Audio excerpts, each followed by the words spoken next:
वंचित बहुजन आघाडीने काँग्रेसच्या 7 उमेदवारांना पाठिंबा दिलाय असे प्रकाश आंबेडकर यांनी जाहीर केले आहे। आता बॉल काँग्रेसच्या कोर्टात आहे अशी भूमिका प्रकाश आंबेडकर यांनी घेतली आहे।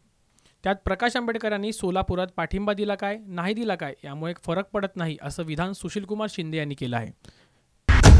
मल्लिकार्जुन खरगे जे काँग्रेसचे राष्ट्रीय अध्यक्ष आहेत त्यांना आम्ही काही तासापूर्वी एक पत्र लिहिलं आणि त्या पत्रामध्ये काही गोष्टी आम्ही नमूद केल्या नाहीत, परंतु आपल्या समोर त्या ठिकाणी असताना मानतोय की महाविकास आघाडीमध्ये आजपर्यंत 10 जागेंवरती काँग्रेस आणि शिवसेना यांच्यामध्ये रस्सीखेच चाललेली आहे। कोण कोणाला सोडायला तयार नाही अशी परिस्थिती आहे। 5 जागा या शिवसेना, काँग्रेस आणि एनसीपी यांच्यामध्ये रस्सीखेच चाललेली आहे, त्यांनी सोडलेल्या नाहीत। अशा या परिस्थितीमध्ये लोकसभेच्या निवडणुका जाहीर झालेल्या आहेत। या जाहीर झालेल्या निवडणुकीच्या पार्श्वभूमीवरती पक्षाने असणारी भूमिका ही घेतली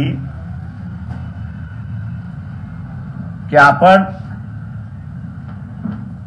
महाविकास आघाडीतल्या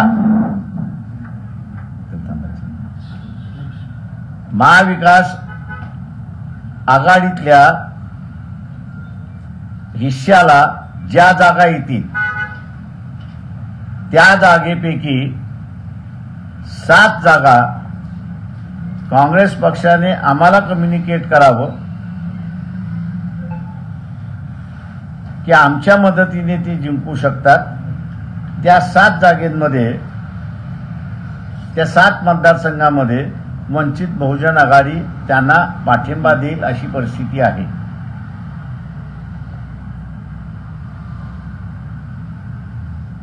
आघाडीच्या संदर्भात आमचं काही भाष्य नाहीये, आमचं काही मतही नाहीये। आम्ही असणारा आता काँग्रेस पक्षाला 7 जागेंवरती पाठिंबा देण्याचा प्रस्ताव आम्ही त्यांच्या पुढे मांडलेला आहे। त्या 7 जागा कुठल्या ते त्यांनी ठरवावं।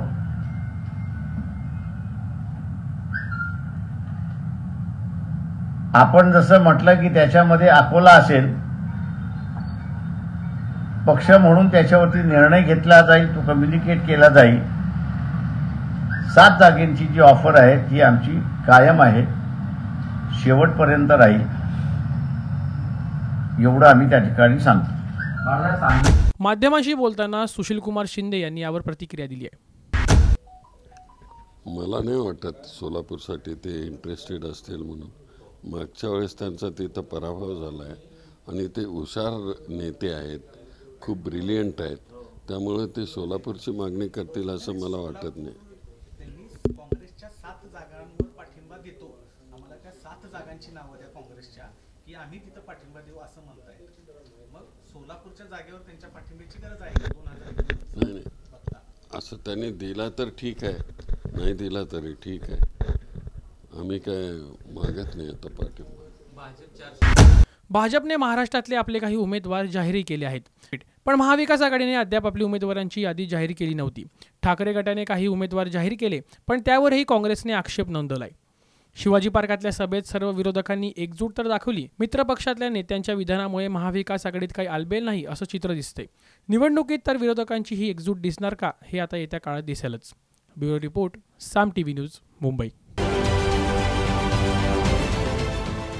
देश विदेशातील प्रत्येक घडामोडींचे लाईव्ह अपडेट मिळवण्यासाठी आता साम टीव्हीच्या सर्व सोशल मीडिया प्लॅटफॉर्मला लाईक, फॉलो आणि सबस्क्राईब करा। तसंच सर्व नोटिफिकेशनसाठी बेल आयकॉन प्रेस करायला विसरू नका।